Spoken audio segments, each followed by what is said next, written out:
और योगी श्रद्धा नाथ जी इस वक्त हमारे साथ जुड़ रही हैं। महंत है श्री बालाजी धाम की आनंदगिरी के आश्रम के पड़ोस वाला इनका आश्रम है हरिद्वार में। पहले तो जिस स्थिति में जिन परिस्थितियों में महंत नरेंद्र गिरी की मौत हुई है उसको लेकर क्या कहना है श्रद्धा जी आपका?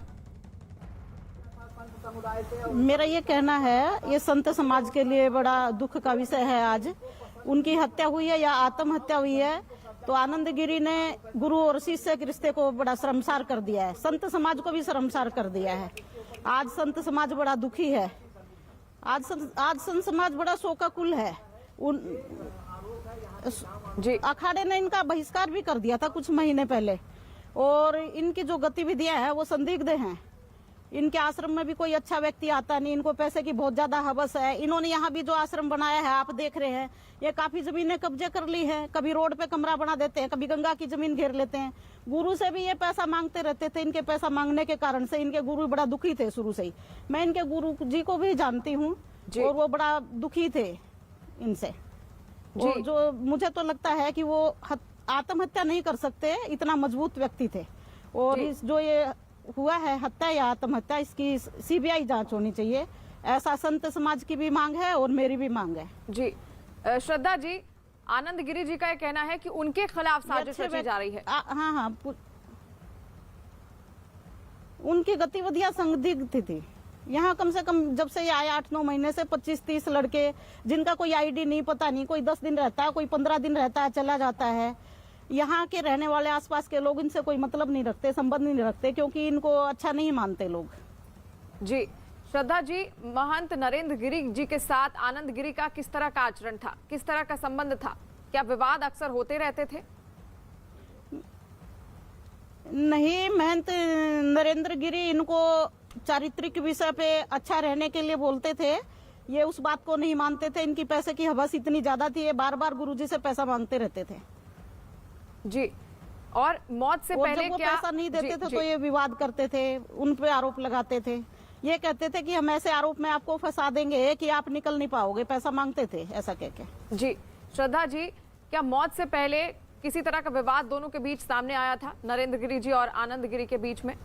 हाँ, 6-7 महीने पहले आया था, मीडिया में भी चला और कई तरह का विवाद आया। जी, आप क्योंकि आपका जो आश्रम है उन्हीं के बगल का आश्रम है, आपको क्या लगता है किस तरह की गतिविधियां थी, कैसा आचरण था और लोगों के साथ किस तरह का उनका आचरण रहता था? यहाँ के जो आसपास के जो नजदीकी के लोग थे, अच्छे लोग, अच्छे परिपक्व लोग उनके पास मिलने नहीं आते थे। छिछोरेपन टाइप के लोग उनके पास आते रहते थे, लड़के रहते थे, लफंडे रहते थे उनके आश्रम में। ऐसे कोई अच्छा आदमी उनके आश्रम में नहीं आता था। और उनकी ये गतिविधियां देख करके तो यहाँ आसपास के लोग उनसे नाराज थे सब। जी श्रद्धा नाथ जी, जो सुसाइड नोट मिला है उसमें 3 नाम है, जिसमें एक तो आनंद गिरी जी का ही है और 2 नाम और शामिल है, जिसमें आद्या तिवारी का नाम शामिल है, उनके बेटे का नाम शामिल है। तीनों की गिरफ्तारी हो गई है। क्या लगता है आपको उनकी क्या भूमिका रही होगी? ये 12 साल की आयु से ही अपने गुरुजी के पास रहते थे, तो वहाँ के कर्मचारियों को भी इन्होंने मिला लिया होगा। जब इस तरह की शातिर हरकतें होती हैं तो अकेला तो होता नहीं, कुछ ना कुछ लोग तो मिले ही रहते हैं। जी, तो इसकी सीबीआई जांच होनी चाहिए। इन्होंने तो साधु समाज को शर्मसार कर दिया है, साधु समाज के गुरु शिष्य परंपरा को शर्मसार कर दिया है। गुरु का नाता एक पिता और पुत्र की तरह होता है। जी, और उनके चेहरे से कल उन्होंने बाइट दी है, उनके चेहरे से कोई दुख भी नहीं झलक रहा है। जैसे ही उनको पता चला कि मेरे गुरु एक्सपायर हो गए तो उनको तो तुरंत ही इलाहाबाद माइक से मिल जाएगा भाई ऑडियो।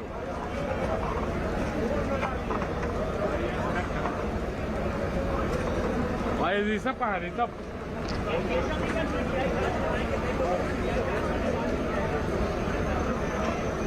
है ना भाई अंदर?